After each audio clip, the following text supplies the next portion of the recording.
What's up, guys? We're back with a full slate of NBA action here on Thursday, January 23rd. We're going to break down every NBA game tonight and look at bets on the side and over-under, and make sure to check that pinned comment throughout the day to see if there's any changes as injury news and player availability is confirmed. In terms of a recap, guys, we are once again recording a little bit early tonight.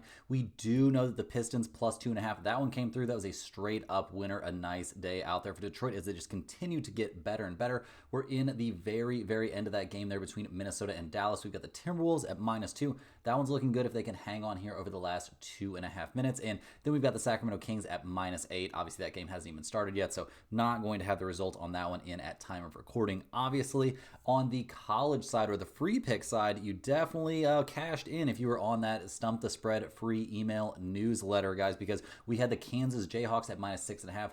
That pick came through pretty easily. We also had that one as one of our pinned comment plays over on our secondary channel. Definitely hop over there and check that out. It was one of our pinned comment plays. Everybody over there cashed that bet as well. So love what we're doing. Love what we're seeing right now, guys. If you want to win all of your bets today, hit that like button for me. It's obviously good luck. It shows support for the channel and all the hard work I'm putting in every single day.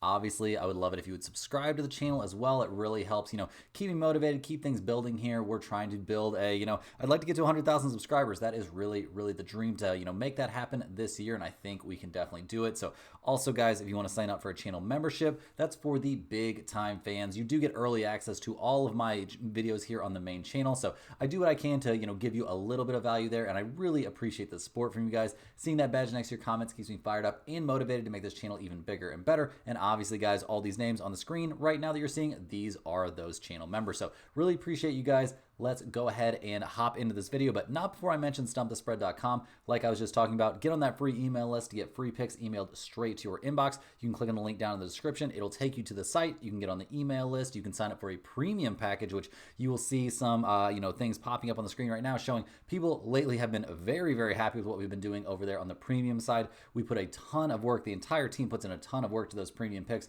They're really, really our best bets every single day. So click the link in the description and get over there to get in on the best bets we can possibly come up with every single day. Also, guys, comment below with any bets you're looking at, and I will give you my best advice on all of them. I always respond to every single comment every day, so let me know anything you want to say about my picks, these videos, or anything you see here. Okay, guys, as always, our favorite picks will be in the pinned comment down below. Our first game today is the San Antonio Spurs going on the road here to take on the Indiana Pacers. This is actually a kind of rare 1 p.m. tip there in the middle of the week, so that's pretty weird. We'll see if it has any impact on these teams. Obviously, two teams, I'm not going to say headed in different directions at this point because the Spurs, they've been playing pretty well. They're up to 19-22 on the season, so a good year, but they've had a rough time over their last 3, losing all of them.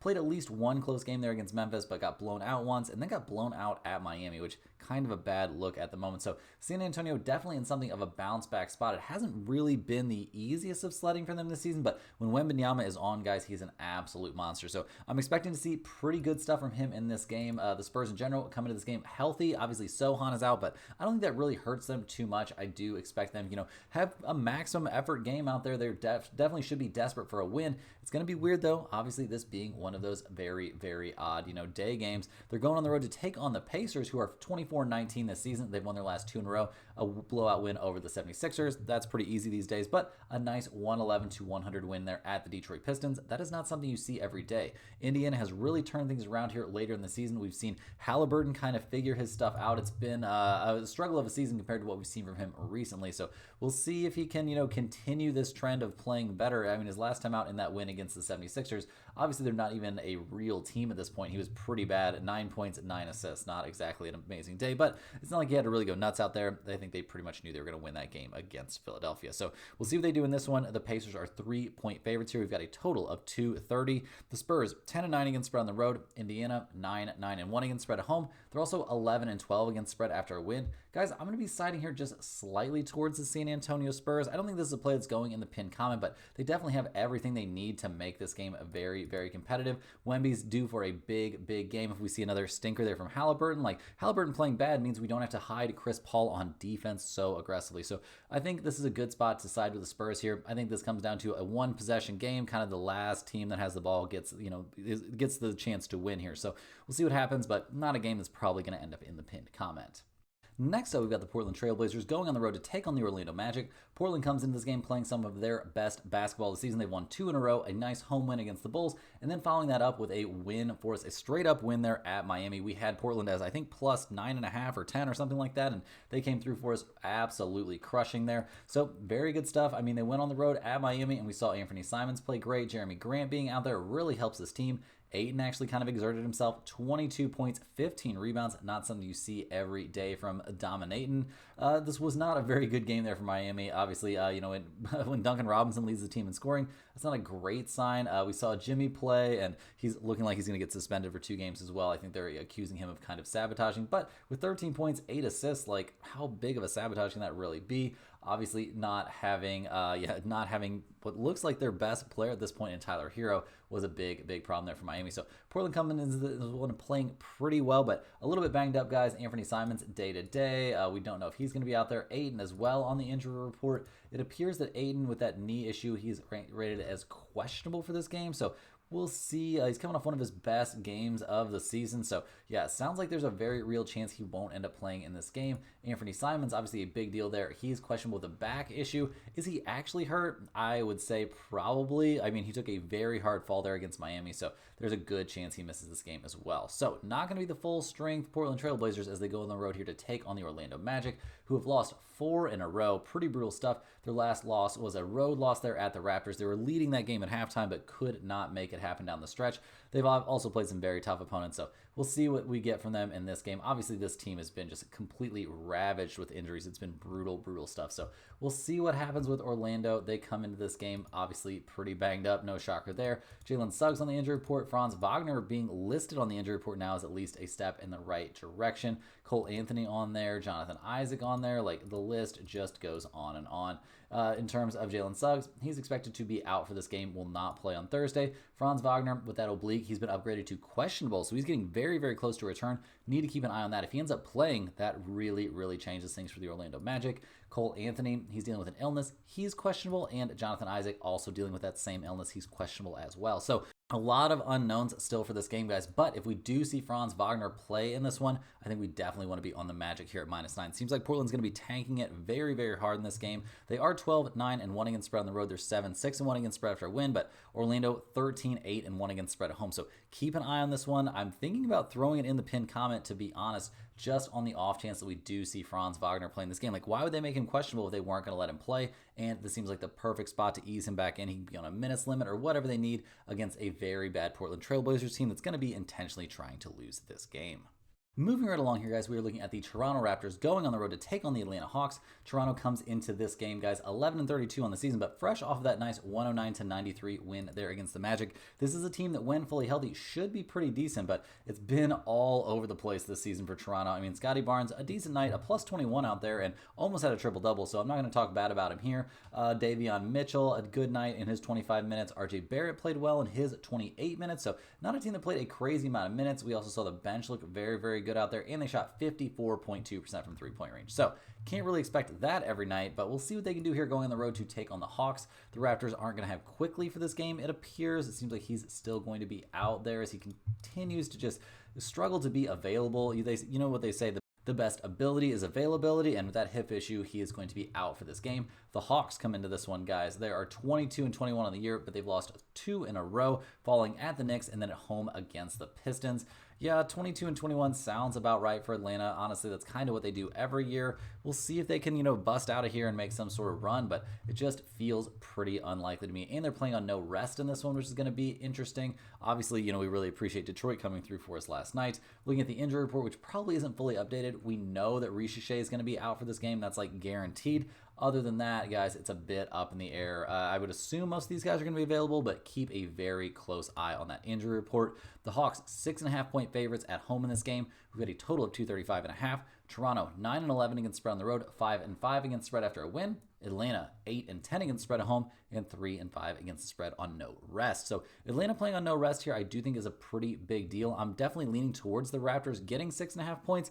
It does feel a little bit sketchy. We're going to have to wait for this injury report for sure, but I definitely think this is a spot we want to be leaning towards Toronto. I mean, they've got a lot of talent on that roster. If they can just figure out how to put it together, they have the depth, they have the talent to hang right there with the Atlanta Hawks, who really not playing their best basketball at all right now. Next on the dock, we're looking at our first TNT game of the night, and we have drama, guys. The Miami Heat are going on the road to take on the Milwaukee Bucks. It appears that the Heat are going to be suspending Jimmy Butler for another 2 games. We'll see if that actually happens, see if that holds up, but it sounds like a very real thing. I mean, Shams is reporting it, and Shams is very seldom wrong.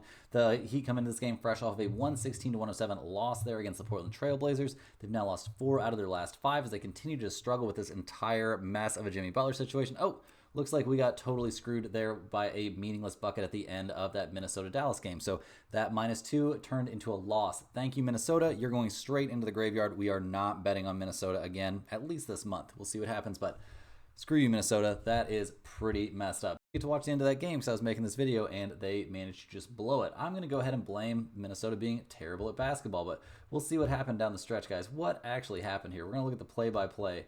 Oh, cool. Kyrie Irving makes a 32-footer meaninglessly to crush our dream. So that's pretty nice. That's pretty fun. Hey, guys, that's why they call it gambling, though. Back to talking about the Heat, though, things are definitely a mess out there for Miami. That Jimmy Butler situation gonna have to get figured out. Until it does, things are not looking very good. Also, guys, we have Tyler Hero dealing with an injury as well, a groin injury. He's probable for this game, but can he carry this team against the Milwaukee Bucks? That seems like a pretty freaking big ask, especially for a guy coming off an injury. He is playing the best basketball of his career, though, by a significant margin. So we'll see if the Heat can, figure something out. Bam has not been playing well, and he's going to have to play great here against the Milwaukee Bucks, who are rolling, winning 4 in a row and 7 of their last 8 overall. They're 24-17 on the year. They could end up being a pretty high seed out there in the East. It would be kind of interesting to see that because they're not going to be a team that anybody wants to face in the playoffs either way. They're coming off a blowout win against 76ers. They also had a game postponed there against the Pelicans because of snow in New Orleans. Yeah, that's pretty wild stuff. Not something you see every day. The Bucks come into this one relatively healthy, guys. Obviously, Giannis is listed as, probable. So is Chris Middleton. AJ Green could end up being able to play in this game, which would be a definite change. He wasn't going to play on Wednesday. Will he play on Thursday? Well, we're just going to have to wait and find out if Derry Bird is going to end up out there. But regardless, guys, the Bucks have been playing well. They're 7-point favorites here. We've got a total of 224.5. Miami 8-13 against spread on the road. Milwaukee 10-11-1 against spread at home. They are 11-12-1 against spread after a win, so no major downturn for them after a win. I think this is a great spot to take the Milwaukee Bucks at home. Obviously, there's drama aplenty out there in Miami, and they're not going to have Jimmy Butler. Tyler Hero's a little bit banged up. As a team, they're not playing great at all, so definitely go ahead and give me the Bucks here to get a comfortable winning cover. They probably win this game by 10 or 15 points, if I'm being honest. They're going to be motivated against a team that they've had their struggles against in the playoffs before, so this is a great get right, get a little bit of revenge spot for Milwaukee. Next up, guys, are the Dallas Mavericks going on the road to take on the Oklahoma City Thunder. The Mavs and Kyrie, fresh off of screwing us there at the last second, come into this game 23-20 on the season. Fresh off of that win, they just lost against the Hornets. They find a way to cover there against the Timberwolves thanks to a last-second 32-footer from Kyrie. So very, very cool stuff. We're not tilted at all. Don't worry, guys. The Mavs that come into this game, obviously I'm not expecting this to be a fully updated injury report. Will everybody be playing here on back-to-back nights, though? I tend to doubt it. There's a chance Klay Thompson does come back for this game. He doesn't seem like he's seriously injured. Najee Marshall with an illness, there's a good chance he comes back as well. And Jaden Hardy, guys, he's currently, dealing with that ankle injury. He was ruled out, but there's a decent chance that he comes back from this one. Not that I think he moves the needle too much there for the Mavs. So we'll see what they can do here going on the road to take on the Oklahoma City Thunder, who are actually playing a very, very close game right now against the Utah Jazz. It's now a 6-point game. We've seen Utah leading at different points in this one. Obviously, Hartenstein being out doesn't help them, but we've seen, SGA having a big night, trying to do it all himself pretty much. 43 points. He's a +6 out there. Jalen Williams, 25 points, but he is a -4. The bench is playing really, really well, but definitely a dogfight out there. And we were saying take the Jazz +17.5. I just wasn't quite brave enough to put it in the pinned comment. So we'll see what the Thunder have left in the tank for their second game in 2 nights. The odds makers have them as big favorites, 11.5-point favorites. We've got a total of 218.5. Dallas 9-12-1 against spread on the road, 5-3 against spread on no rest. Oklahoma City, guys, 14-5-1 against spread at home and 5-3 against the spread on no rest. I'm leaning here pretty aggressively towards the Dallas Mavericks, guys. It's not a huge travel spot for them. They're just traveling from Dallas to OKC. The Thunder, on the other hand, guys, they're not traveling at all, obviously, but they're playing a really tough game, a game they didn't expect to be tough, and now they've got to play against Dallas. Like, it's not going to be easy. My big concern would be if like Hartenstein comes back for this game or something, but I don't think there's any way. Yeah, he's not going to be back for this game. So he could be getting close, but it seems extremely unlikely that he's going to be back for this one. So Dallas guys 9-12-1 against spread on the road, 5-3 on no rest. Oklahoma City 14-5-1 against spread at home, 5-3 against spread on no rest. So that's not great, but I'm going to be leaning towards the Mavs and the points in this one. I don't know if it's going to end up in the pinned comment. I need more information on the injury report. Obviously, we're going to need everybody to play there for Dallas, but the Thunder, guys, they might be playing with their food here a little bit. They were going to be tired definitely on the second night of this back-to-back, so go ahead and give me the Mavs on the road in this one. Moving right along here, we're looking at the Sacramento Kings going on the road to take on the Denver Nuggets. The Kings and Warriors are actually playing right now. They just tipped things off. They're about halfway through the first quarter. The Kings have been playing great here down the stretch, guys. After, a little coaching change, all of a sudden things are starting to work out. They blew out the Wizards, and now they're playing the Warriors. So we'll see what their record is and how they're standing. We obviously don't have a ton of clarity on their injury report either, but I expect, obviously, as long as there's no injuries there against the Warriors, pretty much everybody should be healthy for this game there for the Kings. So we'll see what they can do going on the road to take on the Denver Nuggets, who are pretty quietly looking like one of the best teams in the NBA right now. They're up to 27-16 on the year. They're fresh off an absolute blowout there against 76ers. They have been beating pretty mediocre teams during this stretch, but they have done some good stuff. And man, Jokic, Westbrook, that combination is looking very, very good. Jamal Murray's even had some good games recently. We've seen Christian Brown continue to play really, really well. And Denver comes into this game pretty freaking healthy, guys. Having Aaron Gordon back has been a huge boost for this team. Jokic continues to play at an insanely high level. And yeah, those Russell Westbrook minutes are looking pretty freaking good. So really liking what we're seeing from the Denver Nuggets coming into this game. And they're 7.5-point favorites playing against a team that's going to be on back-to-back nights. So the Kings on no rest. They're 3-5 against spread on no rest. Denver 10-1 against spread at home. So that's not necessarily an amazing number, but I love the Nuggets here at -7.5. You might want to jump on this one early because I do expect the Golden State Warriors and the Kings. I think it'll be a relatively close game. I don't think it's going to be a walkover for the Kings. I do still expect them to win this game by like 10 or more, but I think they're going to have to absolutely fight for it down there into the fourth quarter. So I think they'll be tired in this game. They're obviously traveling from Sacramento to Denver. So not a long flight, but playing at elevation doesn't necessarily make things any easier. So definitely give me the Denver Nuggets here, who will be fully rested at -7.5. This is a play that's going straight into that pinned comment. Next up, guys, we're looking at the Chicago Bulls. They're going on the road to take on those Golden State Warriors we were just talking about. The Bulls, fresh off a 112-99 win there at the Clippers. Now they get to go to San Francisco to take on the Warriors. So not a terrible travel spot for Chicago. They're only 19-25 on the year, so definitely a lot of work to put in for the Bulls if they want to, make themselves a respectable team. They've been all over the place this year. Obviously, tons of trade rumors swirling surrounding guys, like Zach LaVine, guys like Vujicic and stuff like that. So we'll see who they actually have on their roster after the trade deadline. But right now, guys, things aren't looking amazing, but also not looking terrible, which is kind of the mediocrity level that the Bulls have been stuck at for quite some time. We do see Jacoby White, actually, he's on the injury report dealing with that ankle issue. He's not expected to play here against the Warriors. We also see Ayo Dosunmu. He should be nearing a return, but still, guys, going to be questionable there against the Warriors. So it seems like he had a bit of a setback. Probably not going to be out there. The Warriors, on the other hand, come into this game. I'm going to guess off of a loss there to the Kings, but we'll see how things shake out. They're currently up 11-9 there, about halfway through the first quarter. So we have very little clarity on how that game's going to go, but it's, I don't know, man. It's going to be a little bit tough to be excited about anything that's going on for the Warriors. We don't know if Draymond's going to be back for this one. He should be kind of getting close to a return. Obviously not playing there against, Sacramento. That left calf strain, he's going to be reevaluated in a week. So there's actually no way he's going to be back for this game. We don't expect to see Kuminga back either. He's still dealing with that ankle. And Podziemski, guys, I don't really care if he's back or not. I don't think he makes the Warriors any better at this point, especially the way he's played this season. So looking at the numbers, I'm a little bit shocked to see the Golden State Warriors at -3.5. We've got a total of 232 out there. The Bulls 10-1 against spread on the road. The Warriors 9-13 against spread at home. They're also 1-5 against spread on no rest. That's an NBA worst record on no rest this season. Guys, give me the Chicago Bulls getting 3.5 points here on the road. I think there's a very good chance they go into the Chase Center and actually beat the Warriors here. They're going to be very tired. Steph has to play so freaking hard to get anything off anymore just because there's no help around him. So giving the Bulls here, getting 3.5 points, I think this is a very good spot. It might be my favorite spot of the night so far. Next on the docket, we're looking at the Boston Celtics going on the road to take on the Los Angeles Lakers. That is no shocker, guys. A big TNT game. The Celtics come into this game fresh off of a demolition there against the Warriors. And yeah, they're going to be playing on back-to-back nights here, guys. They've got a late game at the Clippers, so going to be, not really a travel spot here as they're already in LA, but definitely a back-to-back game there from the Celtics who, according to the odds makers and according to the Clippers resting everybody, should be in for a very, very easy blowout win. So we'll see what happens there. Boston comes into this game, obviously, with a lot of unknowns there on their injury report, but with Porzingis and Jrue Holiday sitting out the first half of this back-to-back and Horford, I think we'll see maybe all three of those guys play on the second half of the back-to-back. And then you have the Ironmen out there like Tatum and Brown, who are very likely to play every single game. So I think we'll see a healthy Boston Celtics and not a super fatigued team, as they'll have, a few fresh guys to, sprinkle in there. I'm expecting very good stuff from Boston here on the road. The Lakers come into this game. They've won 3 out of the last 4, but with wins against the Wizards, Nets, and Heat.